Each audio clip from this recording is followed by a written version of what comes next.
Welcome all of you. This is the e-content developed for Department of Collegiate and Technical Education as part of the LMS program for the subject Engineering Physics. Engineering Physics has five modules in it. We will be looking at the third module, which deals with Maxwell's equations. The syllabus of this chapter asks us to study the fundamentals of vector calculus. Here we need to review the fundamentals of vector calculus and understand the concept of divergence and curl of electric field and magnetic field, prove the Gauss divergence theorem, mention the Stokes theorem, and study the laws of electrostatics, magnetism, and Faraday's law of EMI, and finally derive the expression for displacement current with the help of equation of continuity. We'll look at things in detail.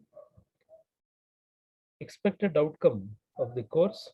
After completion of this chapter, we should be in a position to appreciate the essence of field concept in electromagnetism and derive the Maxwell's equations and understand the wave propagation of electromagnetic waves.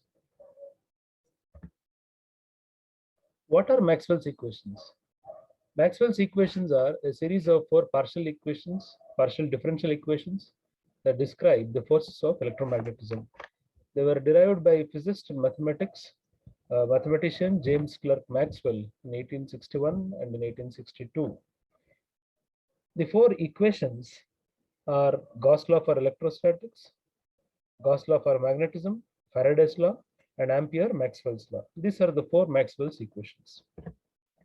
What is the significance of Maxwell's equations? Maxwell's equations demonstrate how the fluctuating electric and magnetic fields propagate at constant speed, which we now today know as electromagnetic radiation. In fact, electromagnetic radiation is comprising of fluctuating electric and magnetic fields, and they are moving with constant speed, was inferred from the Maxwell's equations. That is the significance of Maxwell's equations. Before going to the Maxwell's equations, we will try to look at the evolution of electrostatics and magnetism together. In 1780s, Coulomb's law of electrostatics had been established. I hope all of you are familiar with the basic laws of electrostatics. It simply says that when two charges are interacting with each other, the force of interaction is proportional to the magnitude of the product of charges and inversely proportional to the square of the distance. Suppose there are two positive charges, then they will be repelling with each other, and suppose there are two positive charges or two negative charges, that is a pair of like charges will be repelling each other and a pair of unlike charges will be attracting each other. In our representation, we have Q1 and Q2 and Q1 and minus Q2.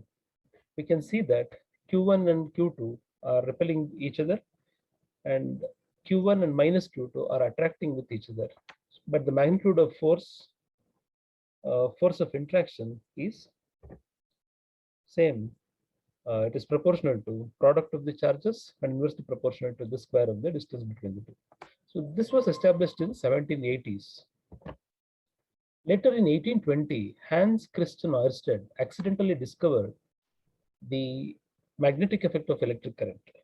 In his experimental setup, he found that when the magnetic compass was kept in the vicinity of a conductor carrying current, the magnetic compass deflected. We can see the setup in the diagram here. We have conductor AB placed on a wooden support. When current flows through the conductor AB, then the magnetic compass, which is kept near to that, get deflected. Why the magnetic compass get deflected? To reason out this one, Ørsted suggested that a current carrying conductor is generating a magnetic field around it, and this magnetic field is interacting with the compass magnet and disturbing it. So it gets deflected. So basically, the current carrying conductor creates a magnetic field around it. This was established in 1820. In 1823, Ampere further investigated this Ørsted experiment, and he was able to deduce that a pair of conductors carrying current And if the current is flowing in the same direction, they will get attracted with each other, attracted towards each other. And if the current direction is opposite, they get repelled with each other. So that this is called Ampere's force law. So Ampere found that when two conductors carrying current, they get two conductors carrying current in the same direction, they get attracted towards each other. And when they are carrying current in opposite direction, they repel each other. So this is called Ampere's force law. This is again magnetic effect of electric current. And later in 1825, Ampere further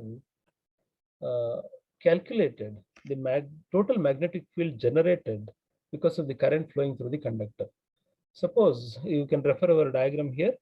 Suppose we have a conductor carrying current I, then the total magnetic field around is indicated by this concentric loops here. The magnetic field generated is equal to mu naught times I. The total magnetic field generated around a current carrying conductor will be equal to mu naught times I. Mu naught is the permeability of the medium. I is the strength of the current flowing in the conductor. The total magnetic field generated can be described in terms of the line integral as integral of B dot dl. Integral of where B is the magnetic field intensity at any point on the loop. You can refer the second diagram here. We have a circular loop, and then B is the magnetic field intensity at a point with the length dl. So the total magnetic field around the circular loop will be equal to B dot dl.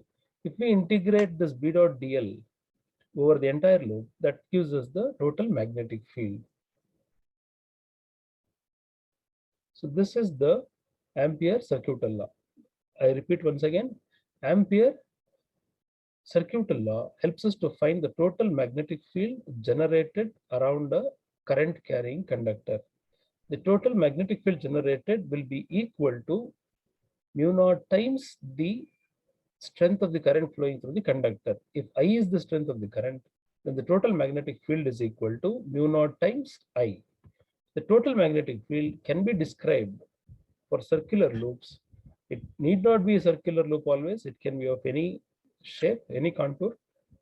But the total magnetic field can be defined as the line integral of magnetic field intensity at a point integrated over the entire loop. So this is Ampere's circuital law. Further, Michael Faraday discovered the electromagnetic induction through his experiments. All of us are familiar with what is electromagnetic induction. Electromagnetic induction basically means that whenever magnetic lines of forces are intercepted by a conductor, in the conductor, EMF is set up and that drives the current. We can refer our diagram here. Here we have a coil which is carrying current and generating a magnetic field. The magnetic field is given by or shown by the green lines here. That is the magnetic field lines. These magnetic lines of force, when intercepted by a coil which is connected to an ammeter, the EMF is set up in the coil and that drives the current. That current is shown on the ammeter. So the concept here is when magnetic lines of forces are intercepted by a conductor, then EMF is set up in that conductor and the current is driven. So this is Michael Faraday's observation. Later, here Michael Faraday was able to establish the fact that there is current generated when the magnetic lines of forces are intercepted by the conductor. But what is the direction of the current? What is the direction with respect to the field? This he could not identify.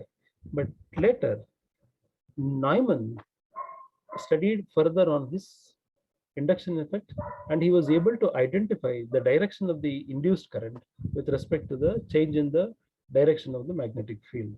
So we had a complete understanding of electromagnetic induction effect. So now when we look at all these developments from 1780s with the Coulomb law, starting with the Coulomb's law, we have a set of information here, but all these experimental results were not well organized, and sometimes it was confusing to the scientist. It did not give an overall picture. So a comprehensive summary of the electrodynamics principle was the urgent need at that time.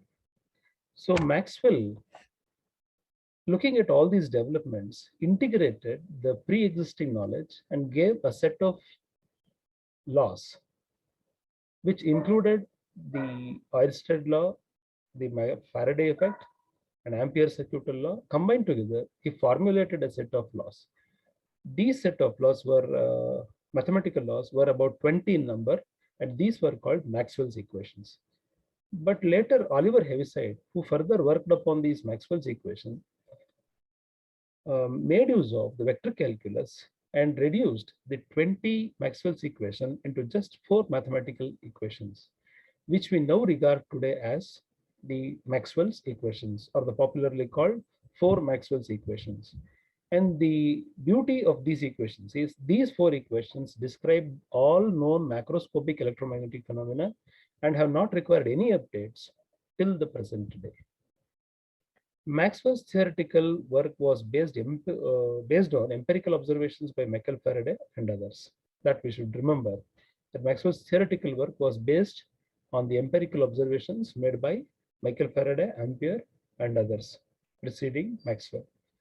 So again, we come back to the question, what are Maxwell's equations?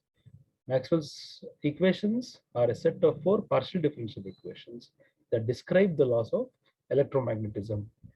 The 4 laws of magnetism were the 20 equations originally derived by Maxwell and truncated into just 4 by Oliver Heaviside.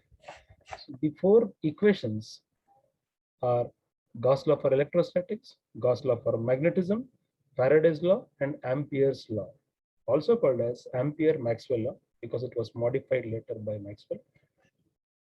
So these are the 4 Maxwell's equations. So let us try to discuss one by one in our further interactions. Thank you very much.